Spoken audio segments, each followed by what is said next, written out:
me in their cage.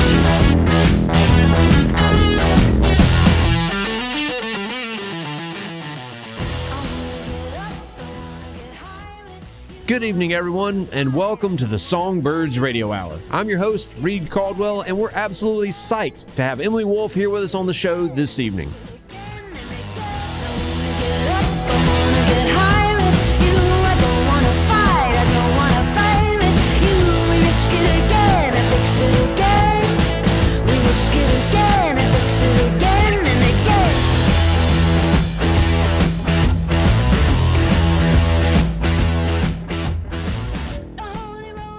Aside from Emily Wolfe being a killer guitar player, she is also a hell of a lot of fun to talk to. We caught up with her backstage right before her concert here at Songbirds on October 11th, 2023.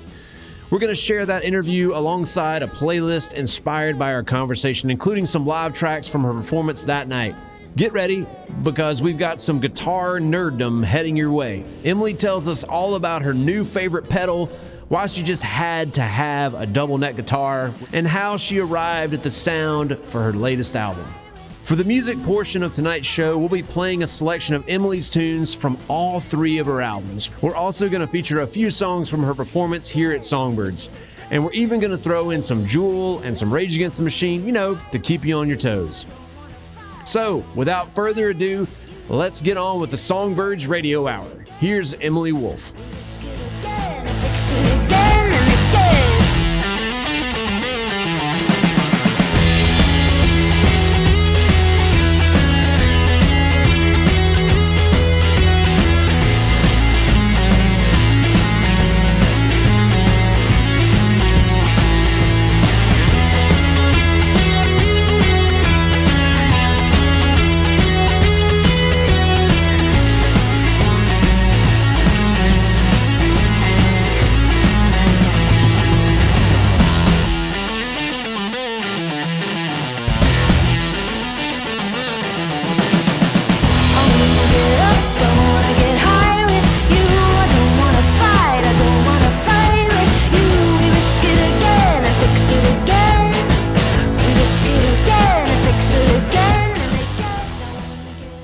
You're listening to the Songbirds Radio Hour. We're backstage with Emily Wolfe here at Songbirds, and we're so happy to have you today. Oh my gosh. Welcome to the show. Thanks. I'm so happy to be here. I love playing this play. All right, well, let's talk about, what do we want to start with? Why don't we just start, kind of back it up a little bit. Tell me a little bit about, you grew up in Texas. You started playing guitar at a young age, like really young, like 5 or 6 or something. Yeah.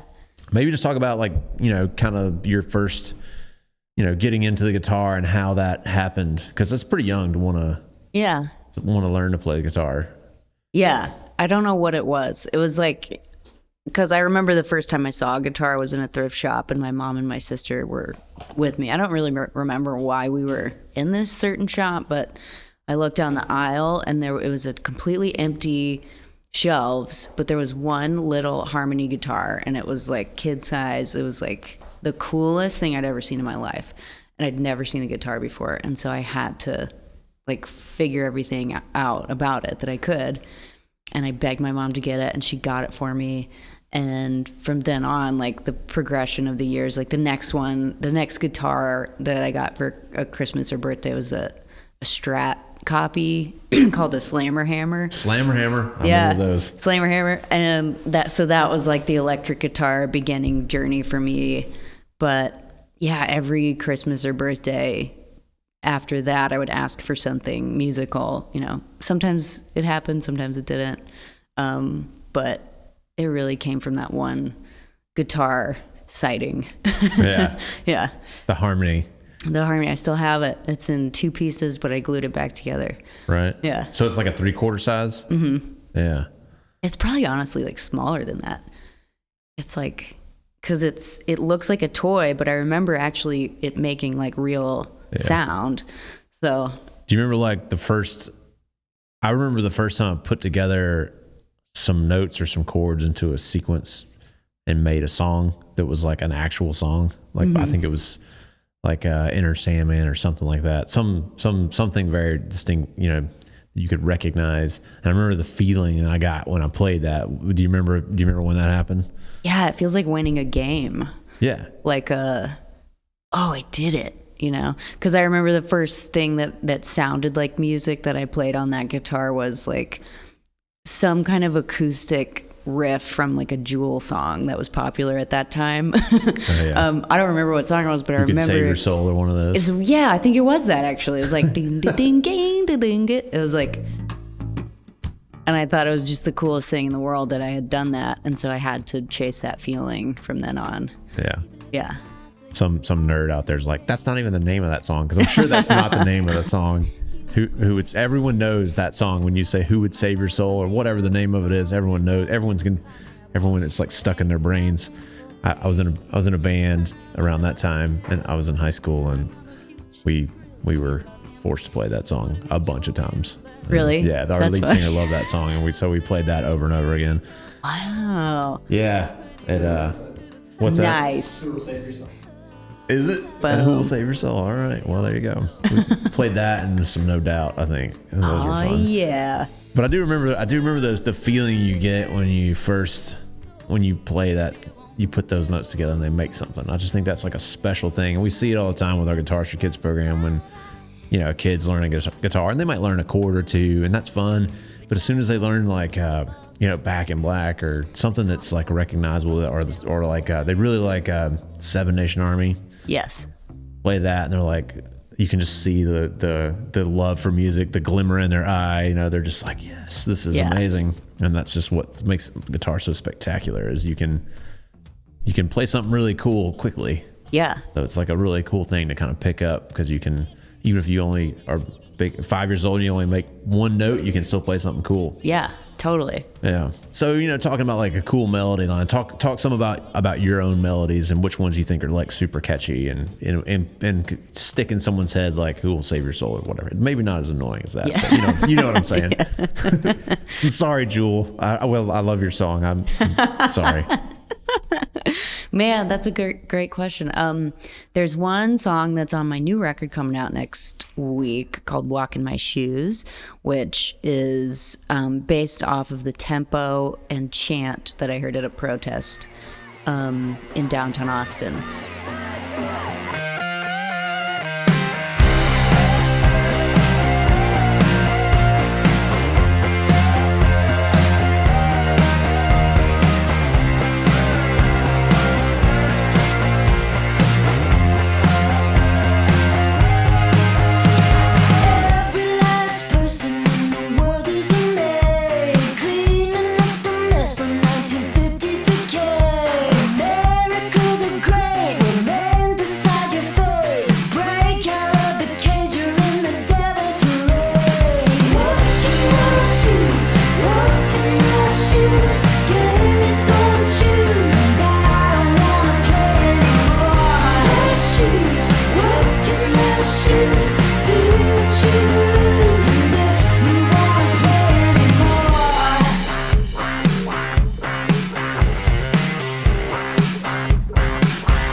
It was after Roe v. Wade was overturned, and it was a bunch of women all together, like so many women and men and all kinds of genders and people were all together in downtown Austin, and they were all chanting at the same time, "My body, my choice." And so I recorded that and on my phone, and like the tempo of it was just really like interesting to me. And so a melody grew out of that tempo, and it's like 115, and then there's a disco beat in it. And then so I picked up a guitar, and just something kind of naturally came out, this riff, like a fuzz riff. And it's just this like mean kind of Queens of the Stone Age meets like Jack White thing. And then it's in drop C.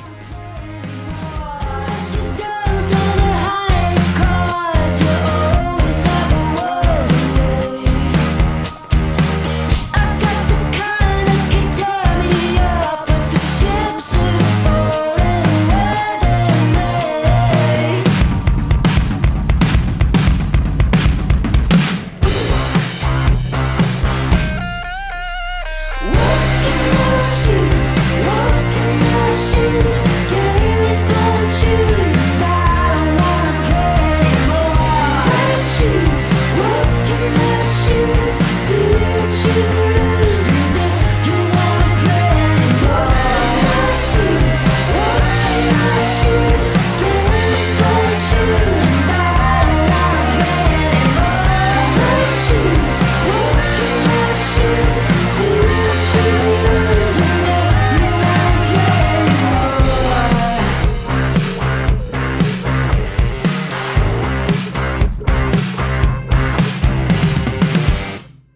it's very, much about the protest, how we were all marching and walking and trying to like get, the Congress and the people who make the laws in this country to walk in our shoes and, allow bodily autonomy to be a thing for women. And so that song to me is my goal was to make it really catchy because I wanted the message to stick in people's head just as much as the melody does. So I think that is probably my number one in terms of catchy melody. And then there's several others that, I don't know, I think my influence from Motown is like, that's why I love melodic hooks so much, because it's just like, if you have a song in your head, like you have to listen to it, it's like you just got to put it on. So if you can kind of finagle people's brains in a way to force them to listen to it because they can't get out of their head, that's like my goal. Earworm, just get in there. This is the Songbirds Radio Hour. We'll be back with more of our chat with Emily Wolfe in just a second. Here is Friendship Train by Gladys Knight and the Pips.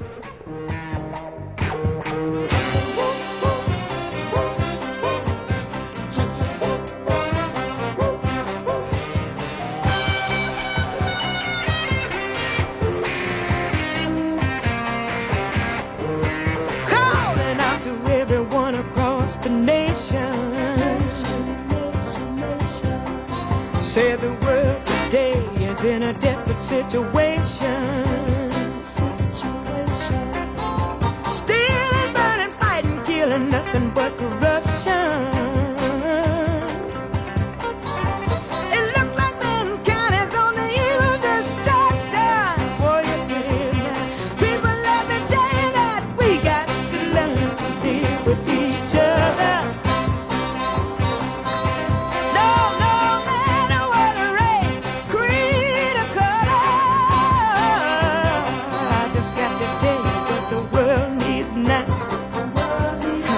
Is love and understanding. Get on board the friendship train. Everybody shake a hand, shake a hand. People are talking about the friendship train. Everybody shake a hand, make a friend now. Listen to us now. We're doing our thing.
Sisters and brothers, oh yes it is.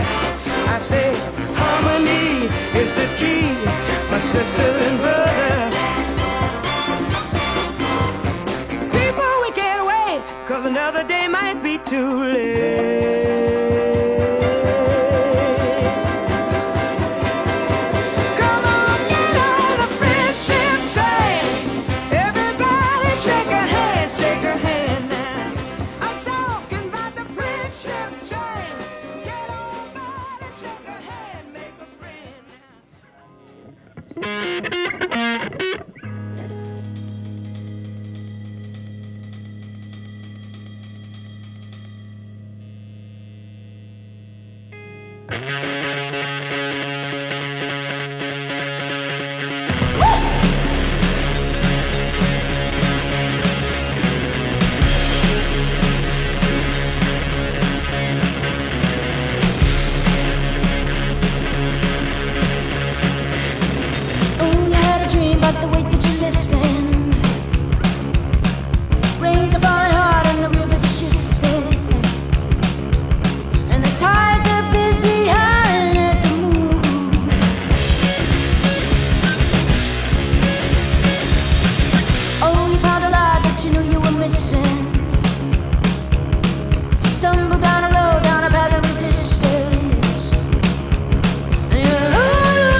This is the Songbirds Radio Hour, and that was Emily Wolfe's Missionary Son. If you're just joining us, we've been talking with Emily backstage at Songbirds this evening, and let's get back to the conversation.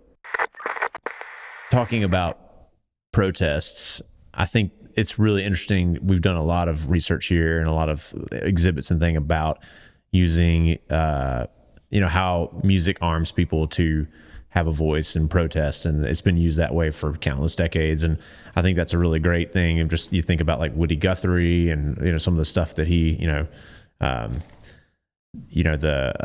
little slogan about, death to fascists, or what is it? This machine kills fascists. Yeah. Like that, those kind of things. And I think that's a really cool thing. So maybe talk a little bit more about why the guitar is such a powerful medium to kind of protest and voice your opinions about things in a very unique way. Yeah. Well, guitar, there's so many things you can do with it. You can speak a language that doesn't use words, and you can move people with like a bend or a fuzz pedal. Like, to me, the most exciting thing is pairing a fuzz pedal with a drop C tuning. It's like, because it's immediate aggression and immediate like rage. And to me, I connect with that so much because I feel like, kind of as a musician who happens to be a woman and happens to be a guitar player, it can sometimes come across as, I guess, too much. If someone like me who looks like me were to be aggressive on stage, like sometimes it comes across as like, oh, that's a little too much. But for me, it's like, that's the kind of thing that I'm attracted to, in terms of like, that's what I want to do. That's what I want people to see, because it is a stereotype that I really want to help break down. And, like, for a woman to be aggressive on stage is like, that's awesome to me. Yeah. So I feel like using the guitar in a way to break down a stereotype, instead of like getting on a soapbox and saying things, like I'm doing it my way, which is through music and through playing guitar. Mm-hmm. So this is another song called Silencer, and it's the third single from my next record, and I love playing it because I get to play the double neck on it, and it's a lot of fun because there's so many guitar parts in it. And the theme is very much like, it's just a big middle finger, to anything bad in your life. It's just, it's like, it's about stepping into your power, essentially. So, I love playing it.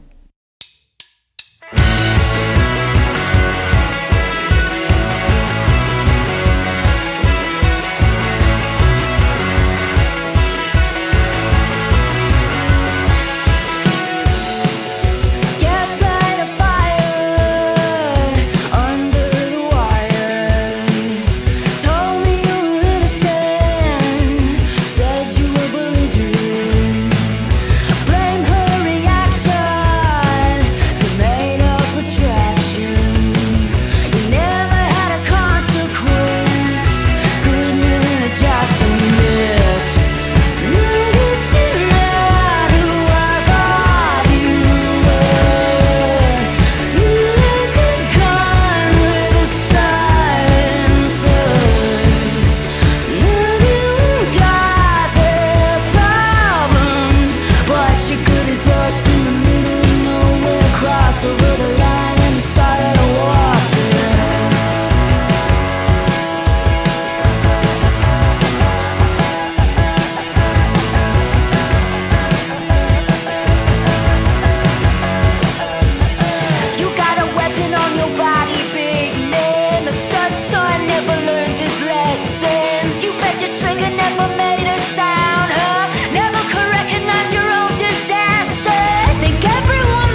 she never could fight fair. Good man, just a myth. Great. And if you have to be totally honest, did you write this song just so you could buy or justify having a double neck? No, I actually got that double neck because I wanted to play The Slider, which is a T-Rex cover, and I have it in drop C, the cover of it that I do. And so I do the main rhythm part on drop C on the 6-string lower part, and then the solo on a standard 12-string part up on top. So it's really fun. Oh, that sounds fun. It is fun. I guess I never really thought about that song being on a double neck. Yeah. Yeah, but it makes sense. Songbirds Radio Hour. Here's Emily Wolfe playing T-Rex's song, The Slider, live at Songbirds.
Thank you so much. I do think it's interesting to think about, because it used to just be like women on stage playing guitar in general is some big deal or whatever. Yeah. And now it's kind of even getting down to the point where it's like, okay, we can accept a girl playing guitar, but if she's going to play guitar aggressively, that makes me feel weird. Yeah. I don't know what it is, but maybe talk a little bit more about that pushback that you've gotten about being a woman that plays guitar and you play guitar aggressively. Maybe elaborate on that a little bit, because I think that's super interesting. We have a lot of young female guitarists coming up learning, and there's not a whole lot of people out there women playing aggressive, and the ones that are few and far between sometimes, and it's really powerful to hear from people and why they do what they do. Yeah, I think it's playing aggressive to me is like the only way I know how to play, because there's something about a huge, heavy guitar that I love because it's such a struggle, and wrestling with it on stage is like something that I love to do because it allows me to really connect with the emotion that put me in a songwriting mode in the first place. And so just ripping on stage, it blurs the line between, you know, aggressive rock coming from a man or whatever gender, like, and coming from a woman, because traditionally there is, like, you know, a lot of times people unfortunately think, you know, because I'm a woman, I'll show up and they're like, where's your acoustic guitar? And I'm like, no, I've got a double neck and it's in drop C and let's go, you know? And so it's fun to surprise people in that way, because it does kind of shock them out of the, I guess the mentality that, like, they're going to see what they're used to seeing, which is a singer-songwriter lady on stage, you know, pouring her emotions out in kind of a sad way, which there's nothing wrong with that. But for me, in order to kind of change the world, which is a huge thing to want to do, I understand that, but it's like, in order to change music and allow more people in and pave a path to any type of person getting on stage and connecting with their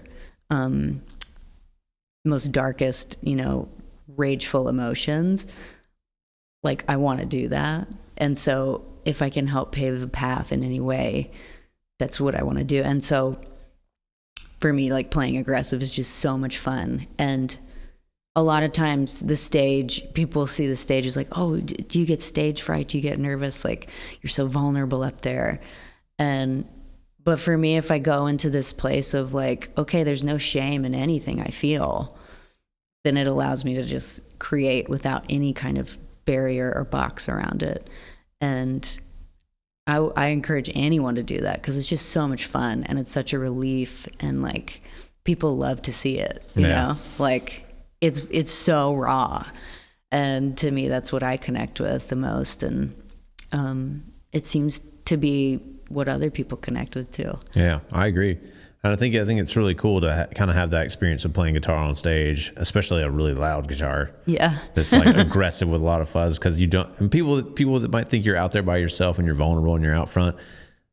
From my own experience, I can say when you fire that guitar up in front of you and you stomp on your fuzz pedal or whatever your favorite distortion pedal is, and you get one good just strum on it, it feels like you have a weapon in front of you. Mm-hmm. Like, you're not there by yourself. You're here with all this noise and all this chaos that you can just rain down. And it's, I've never once, like, I've been on stage before. I don't really get stage fright that much, but I've been nervous about stuff like when I acted in a play or something like that. But like, getting up there with a guitar, never, because you just got so much power behind it. And it's so great. It's such a powerful feeling. Yeah, it really does feel like a weapon. Because like, even when I walk on stage and I don't have those, like, that 20 seconds before I put my guitar on, I'm like, oh. But then I put it on and I'm like, all right, let's go. I might fall down. You know, and then you hit that chord and you're like, I got this. I'm good. I'm good to go.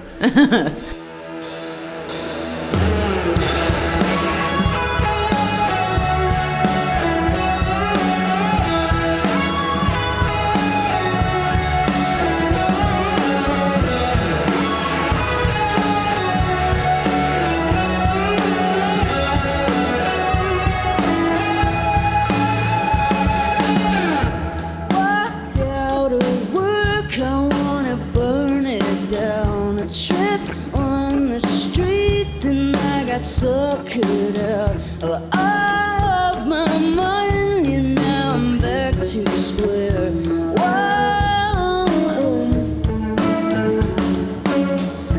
Drove past the bar and saw my ex, and she looked so happy with the man instead. I wrecked my car, got stuck behind a train.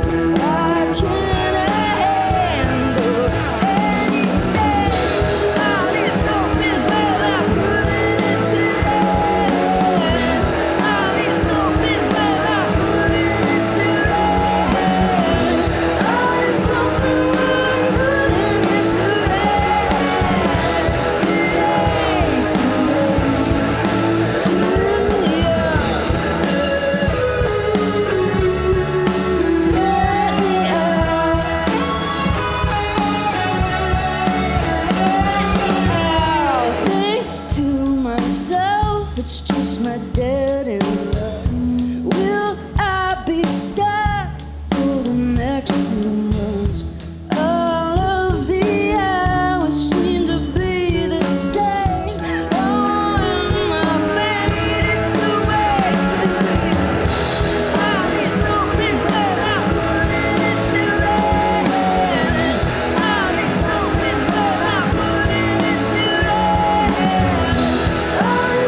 Songbirds Radio Hour. That was a live cut of Dead in Luck by tonight's guest, Emily Wolfe. Let's hop back into the interview. It's funny because I feel like a lot of these we talk about, they always slip into this power of music thing. We always end up talking about that, but I feel like it's such a crucial aspect of why music's so important to our culture is the fact that it is powerful. It's powerful because what we talked about earlier, because you can use it as protest, or you can use it to, bring, listen to or express a view that may not be heard otherwise. You can use it for self-confidence. You can use it to relax. It's just such a powerful thing, and it can speak in so many ways. It's a pretty unique thing. And I think that's why we always kind of go into that mode of like, this is such a cool, powerful thing. Yeah. It's funny you say that because when was it? Last week, I got this like cold call to open for Tool in Colorado. Oh, that sounds fun. And I was like, let's go. So we drove 15 hours there from Austin to do it. And it was unbelievable. Not only because we got to play before them and open the show, but because we watched the show after, and their show was so moving. I didn't know a single person in that city, in that venue, nobody but my band. And watching Tool play their show on stage for an hour and a half, I felt so connected to all 7,000 people in that venue. And I was like, what other thing does that? Like, I don't know of any other art form that can do that in this way. Like, I mean, people felt so close to each other because this music was so cool, and like the visuals were so awesome, and the band was just so great. And so, yeah, I mean, again, it's a powerful thing, like the ability it has to connect people from everywhere, you know.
And I feel like a lot of the connection too, probably for me, it comes from like authenticity from the performance. And it's like, I don't know, it's just, it's interesting because you can, you know, when you're looking up on stage as an audience member, you can really see whether or not a person is up there for the love of music or up there for other reasons.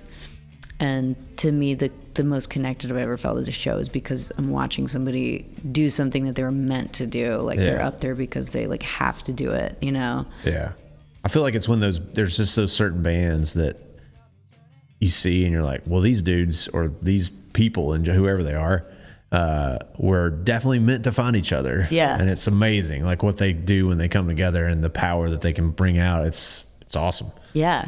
So cool. And I think I love that. Well, there's a few bands. I mean, like I remember going to see Rage Against the Machine when I was in high school or maybe college, and I feel like that was one of those experiences where it was probably about 8,000, 10,000 people, and man, those guys blew the roof off that place. And you're just like, you watch them and they just look like they're having, you know, just such a good time doing it, and they're doing it so well and so cohesively, and it's just such a powerful thing. And you're like, man, this is unreal. So cool. Jesus bless me with its future, and I protect it with fire. So raise your fist and march around, just don't take what you need. I'll kill and bury those committed and smother the rest in greed. Crawl with me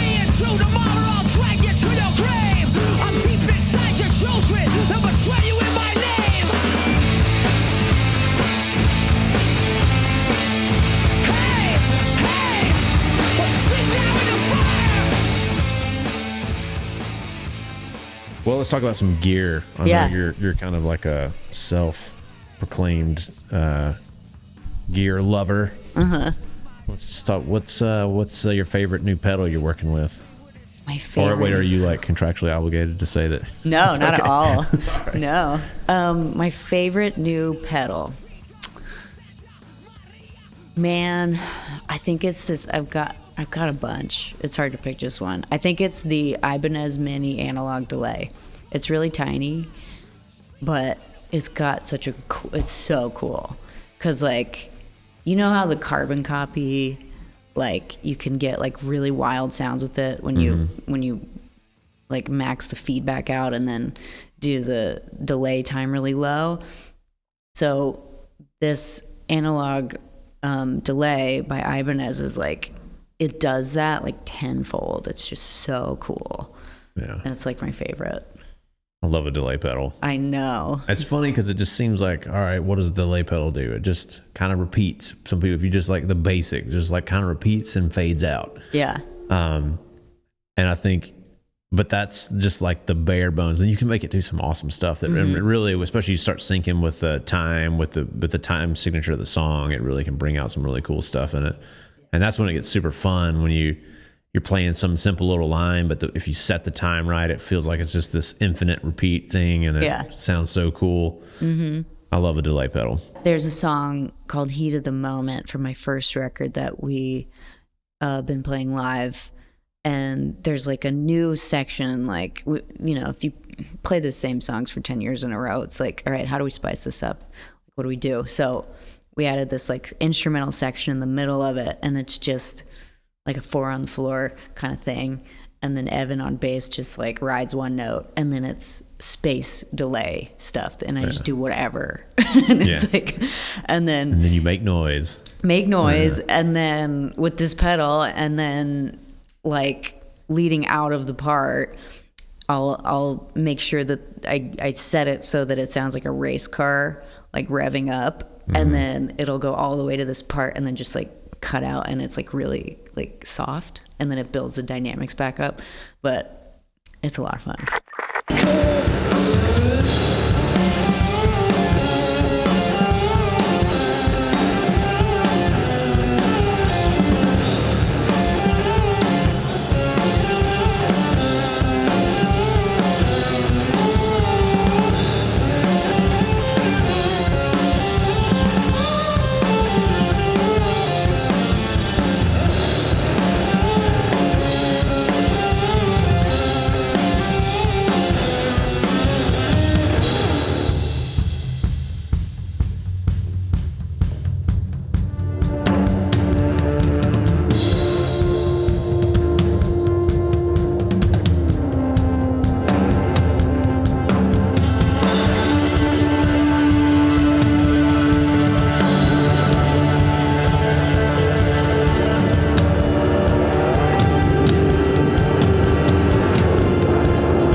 Songbirds Radio Hour. That was Emily Wolfe playing Heat of the Moment while showing off her favorite delay pedal. We've got more music and more interview coming right up. You can tell when someone's super into pedals by how long they spend on the floor touching the knobs during a show. Are they down on their knees, like really like they're praying to these pedals? Then they're a real pedal guru. That's when they really love them. They're down there almost kissing them, just like, wow, these are amazing. Just licking that pedal board. Boy, I love this thing. It's amazing. So I was listening to some of your older stuff, and then I was listening to some of your newer stuff today, and I was just wondering, it seems like from the first album to the second album, you went from, there's a lot. I feel like the first album is more guitar driven, and the second one is still guitar driven, but it has like some synths and some other stuff in it. Maybe talk a little bit about why that is and what why you made that choice, and then kind of how that plays into this new album that you're kind of coming. Like, what can we expect? Are we expecting some to kind of go back, or where you? Yeah, it's interesting, man. I feel like the musical evolution that I've gone through is pretty kind of all over the map. Like, the first record was produced by Ben Tanner from Alabama Shakes, and he played Hammond keys in Alabama Shakes. Great producer. And a lot of it was very kind of watermarked with like the soulful blues thing that comes from Alabama, where he's from. And I love that record. I think we did some really cool stuff with it. So it's definitely rock, really guitar driven.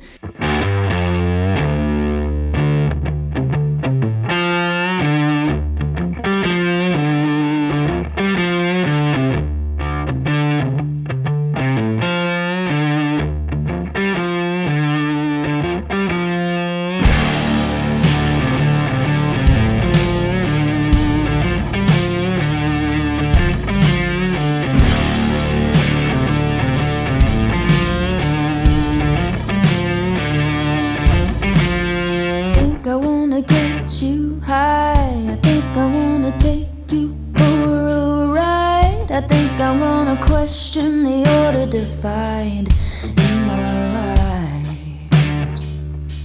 I think I wanna turn your tide. I think I wanna make you compromise. I couldn't wanna get you off my mind if I tried.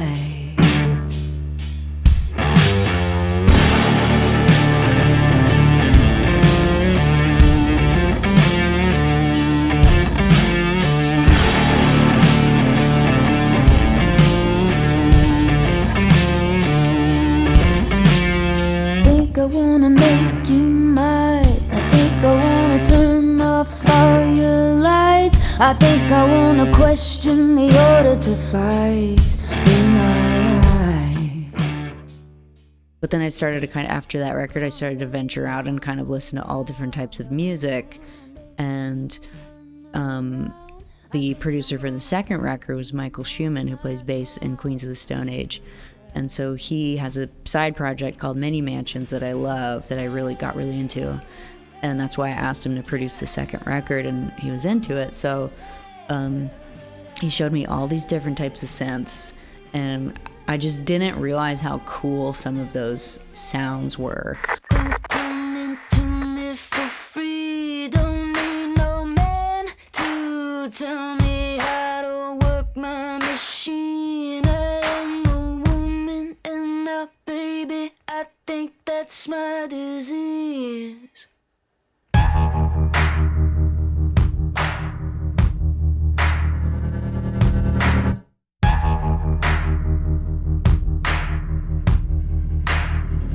I got a feeling it's about 103. I am the real thing. Tell me why you're so hard to please. I'll make you look bad even when you're trying your best. I got no secrets, but you never know what I'll do next. And so I threw him on a lot of the second record, and I did a lot of writing for the second record, but I hadn't finished the songs necessarily until I was in the studio. And that it was kind of a stressful experience to record that record because of it, because I like to have everything done before I go in.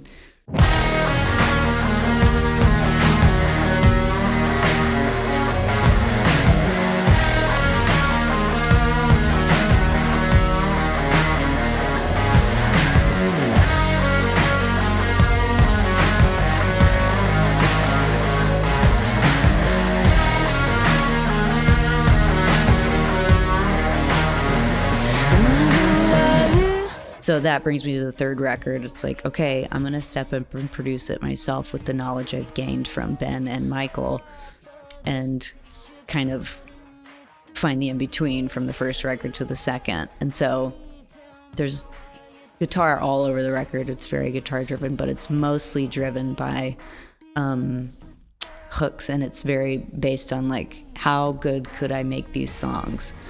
And so everything is really kind of tightly mapped out, and I had all the songs demoed out for the third record, just done already. And the way that I produced it was I had all the demos done, and before I went into the studio, I muted the drums and bass that I had recorded on the demos and played everything else through the speakers so I could hear the drummer and the bass player playing in the tracking room and hear the takes and not have to worry about performing at the same time. So we essentially built the entire third record off of the demos that I had made already. But there are a lot of sounds that I kept from the second record on the third record. Mm-hmm. So there's some cool synth parts. But I think my goal for this one was, how good can I make the songs? I thought I knew who you were, like I know a cat wears its fur, but something lurks underneath the primal need to sink your teeth. I get your head that's all bottled up inside. The animal came out its cage every once in a while. Every woman at the bar was game to chase. Another shot, another sedative to blur your face. You can't explain yourself, you're so sorry. It's all your fault and nothing ever feels right. I hope you bear the burden I carry. My world is inside out, got nowhere to hide. Well, thank you so much for joining us on the Songbirds Radio Hour. We're excited that you're here at Songbirds, and we're always happy to have you back. Thanks. Yeah, I'm stoked to be here. I'm going to miss this location, but excited for y'all's new one. The new one's going to be cool. Yeah. We're excited. Can't wait. Yeah. So just you got a new album out. Tell us a little about it.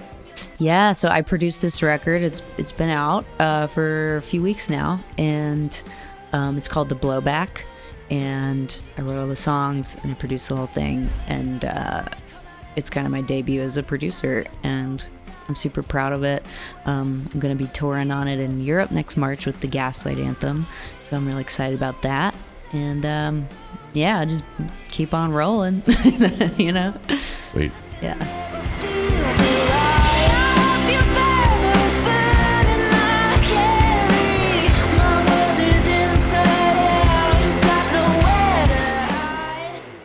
Well, we appreciate you tuning in to the Songbirds Radio Hour this evening. Next month, we'll be featuring Screaming Females.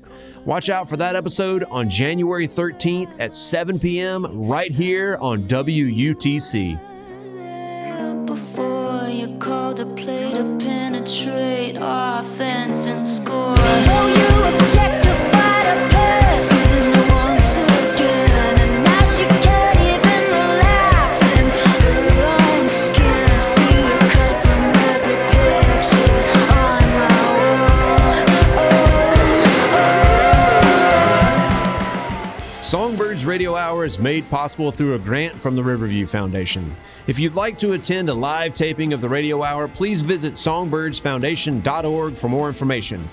This episode was produced and written by Reed Caldwell and John Dooley. Live recording by Con Munson. Additional thanks to Victoria Sauer, James Snyder, WUTC, and of course, Emily Wolfe. Directed, edited, and mixed by John Dooley.